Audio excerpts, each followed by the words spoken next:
I'm going to talk to you guys about something that I know is kind of an uncomfortable topic. So you might be cringing, I might be cringing. It's going to be like probably a massive cringe fest. But I want you just to remember how much harder it's going to be for me to talk to you about it than it is for you to listen. So, like I said, there are a lot of people watching, so I just want 5 minutes of your guys' time just to listen to what I've got to say, and then make any judgments about it afterwards. With that in mind, I'm sure some of you know this, some of you probably don't, but I'm gay at school. It's quite widely known. I don't go around shouting about it, but people know. I don't deny it anymore. But yeah, I can feel cringe.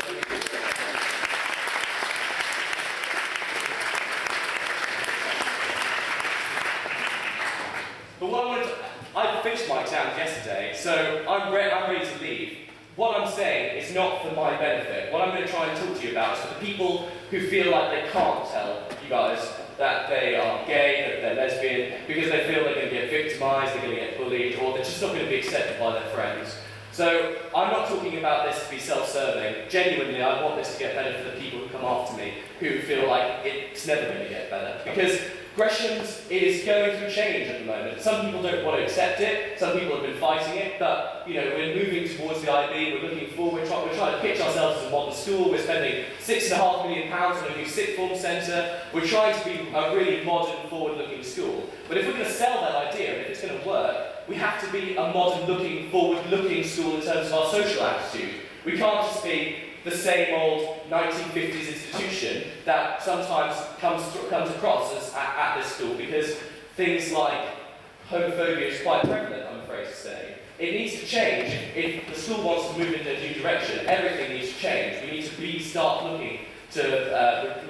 looking at a more open-minded, liberal approach, because if that's what we're going to decide to call ourselves, that's what we're going to have to do.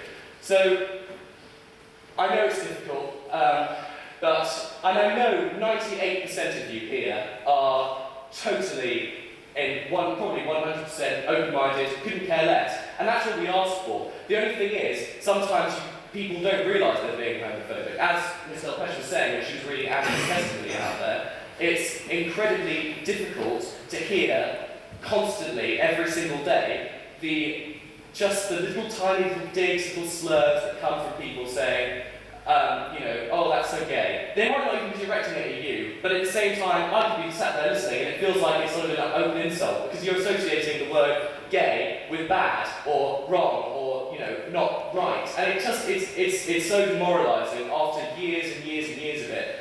And even though, I'm open and I'm out about it, some people are better around me, some people aren't. They can be sat at your dinner table, you can be laughing about how gay something is, and they can be thinking, God, can you imagine if they ever knew about me? What the hell would they think about me? Because there are people, guys, statistically, I know statistics kind of sound silly, but 1 in 10 people are supposed to be gay, which, if you take the number of people at the school, that means there's at least 60 people, if not, let's go be conservative about it, let's say 30 people at the school who are gay. I don't know that many people are out here. I think there's maybe 1, maybe 2, me, and then a few, maybe someone else. But at the same time, that's not good enough. That goes to show that there are a large number of people who feel like they're not comfortable here enough to tell you all. And I think that's a real shame.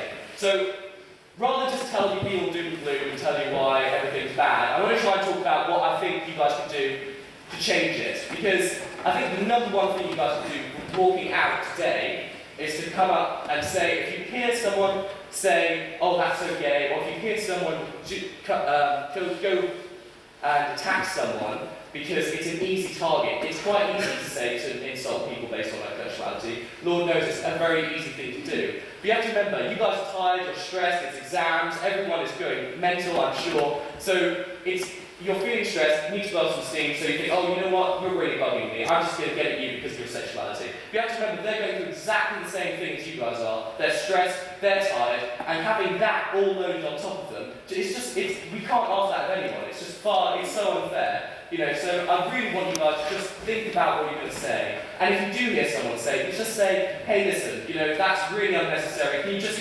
it's not gay, it's pretty bad, but it's not gay, Because if I was a gay person in the closet, listening to that person stand up and say, you know what, don't say that, that gives me an incredible sense of belonging and compassion. And I've had it happen before, and it's just been the most amazing experience. So believe me, that is something you guys can do literally in about 5 minutes. I'm sure people will be using homophobic slurs in the next week, I'm sure, so people do it automatically.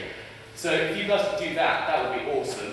The second thing I'd like to suggest, and a more long-term goal, I've been bouncing around the idea with Mr. Pesh and a few members of the senior management at school to maybe start and establish a group aggression, a society aggression that celebrates not just lesbian, gay, bisexual, transgender students, but every diversity at school.